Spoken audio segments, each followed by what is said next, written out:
Marshmallow Fanboy back with another review. This time, two figures from Thor Love and Thunder who are also Guardians of the Galaxy. So they get new figures Star Lord and Groot. Now, I think that Star Lord and Groot are if you're not going to do newer versions of all of the Guardians of the Galaxy, there were other characters I would have rather had instead. For example, Zeus. That would have been a great character. Also, Hercules looks pretty much about what we expect him to look like. It could have been that I don't know how you'd release him and still keep him a secret. I don't know that anybody got super excited by seeing him at the end, but it would have been really nice to have had these two figures be Zeus and Hercules. That would have been very cool. Um, I can't think of any other characters in there. I would have loved to had a cat figure. Cat is the one we're getting a figure of the other agent who was in WandaVision and Ant-Man. And it would have been nice to have a cat figure. I think that's what her name is, Jane's best friend. It would have been cool to have had a cat figure. So I wish one of these was a cat figure and one of these was either Hercules or Zeus, because it looks like by the end of the movie both of them are in play. Um, but this is what the packaging looks like while I'm rambling. Of course, you could build a figure. Marvel's Korg. This is Korg has been released before. I don't think he was a Build-A-Figure. I think he was in a 2-pack with somebody else for Thor Ragnarok. But it's cool. I am going to get the entire wave and I'm going to build Korg. Star-Lord I got on sale. It was like a 2-for-1. Not 2-for-1. It was buy one, get 50% off at GameStop. And Groot I just happened to find at Best Buy. And he was on sale as well. So those two figures I knew probably weren't going to sell out and I could afford to kind of wait on. So I did. And I'm going to open these two up and take a better look at them. Okay, now that they're out of the package, let's take a closer look at Star-Lord and Groot. Starting with the Build-A-Figure pieces for Korg, which was the torso for Groot, which is probably why they put in such a small character. I guess with Zeus and Hercules, you wouldn't have been able to do that. But with a cat figure, you might have. And I still want her. We're getting the agent who does the close-up magic. So Agent Wu, I think. So we should be getting Cat also. So the Korg is very cool. Of course, there could be a little bit of it's great texture. There just could have been a little bit of a wash in there to bring out the detail a little bit better. The beginning of the pants with the tatters in them, that's nice. The giant belt buckle, it's very cool. The arm is double elbow, so he can punch himself in the face when he gets one. Bicep swivel, and the hand bends in, I think. Nope. Let's see. Does it have a hinge on it? Yes, it does have a hinge on it. So it should move. Let me see if I can manually move it. Yeah, there we go. And put that back in. He moves a little. He's got a hinge. It's just if you move it too much, he pops right out. So of course the ball and the neck. So he can look up and down probably. Moves down. Moves up a little. So yeah, that's going to be cool when it comes all together, but that is not going to be today. So Groot comes with a bunch of different accessories. I sort of turned a corner on Groot. I mean, if you're going to give us a Groot, my ask is that you give us a bunch of stuff with Groot. And we don't just have this sort of Groot or root sort of growing out here. We also have his stabby one that he can run through a bunch of people and then slam them up and down and all around, like he did in Guardians of the Galaxy. I took the two hands off that he came with Both of these are sort of long hands.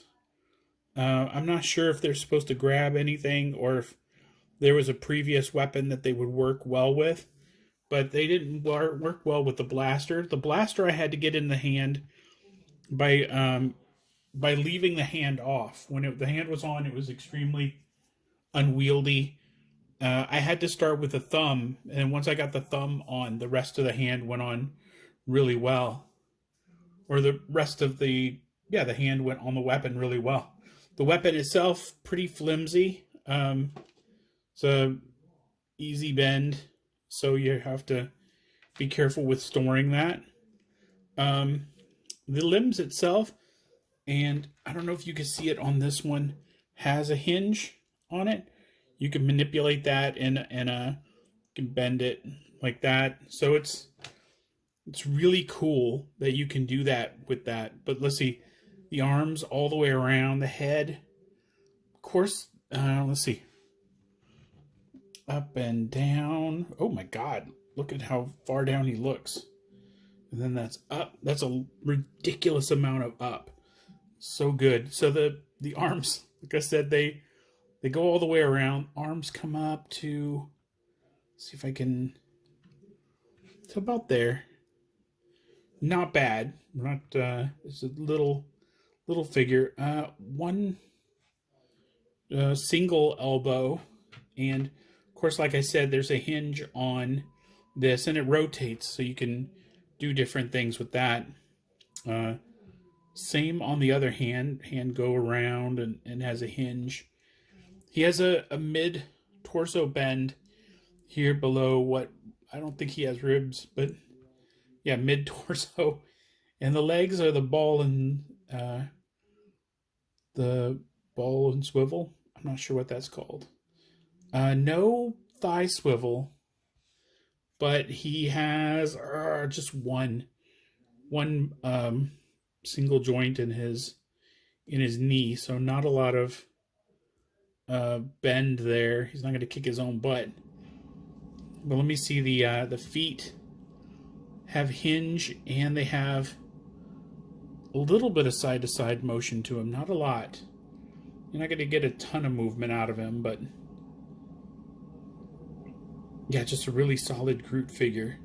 A lot of accessories to pick from, and I got a feeling that except for maybe the color, which maybe I don't care as much about, because it's kind of the Green Lantern thing that I did in a previous video, where I said the accessories would probably look good even if it was a different shade. These little accessories, like the root accessory and the stabby accessory, would probably look really good on the other versions of Groot too. So I'm going to move all of that over here. Now let's go for Star Lord. The blaster in this hand was enormously difficult to put on, mostly because it just falls out kind of easy. Just, bam, just easy. This one was more solid. No, that one just flung out as though to say, no, I'm not. So he's a bandolier that's not solidly on. So you probably take his arm off and take that right off, if it offends you. He has a vest. That's glued somewhere. I don't think the vest is supposed to come off, but actually there's a little hinge, or not hinge, but little a seam back here that looks like maybe it's glued together, or maybe I could take it apart if I wanted to, but I absolutely 1000% don't want to take that apart. So let me see. The head is probably 360 degrees. Let's check it out. Yeah. And up, not really. Down, yes. Yes, he can look down. So let's see. Arms all the way around. The trench coat, the arms belong to the trench coat look too, but the trench coat isn't connected to the arms. So it allows for that range of movement, but it looks really good with it. Doesn't look unusual. So let me see if I can get his arms out. No butterfly joints on this guy. I think this is, let me see if the arms bend. This is probably old Star Lord body, maybe. Seems like there's no double joints on on a Star Lord, except for the legs. So we'll try that out in a second. Let's see if there's. Yep, there's a bicep swivel, and oh, there is a double elbow. Let me see if I can get that to work. Yes, there is a double elbow. Very nice. And I was wrong. Let me see. There's a. I don't know if there's a mid-torso crunch, but there is a waist. It doesn't seem to. It crunches a little bit, so there's got to be something on the torso. As for the legs, it's the same setup as the other ball joints. And let's see. No. Oh, there is a. It's hidden. The color is really, really matchy on that. Did I just say matchy? It matches really well. So it's pretty much hidden. And then the knees. Let's see, double knees. See if I can get that. See if I can expose that a little bit. Okay. Really good. It kicks right above the butt to the back, which is neither here nor there, but see, the feet are on the hinge. There is a swivel, or like a side to side for the feet. And now it looks like he's dancing. He's like, "Hey man, I'm dancing." Star-Lord is good. Mostly I like the new hairstyle.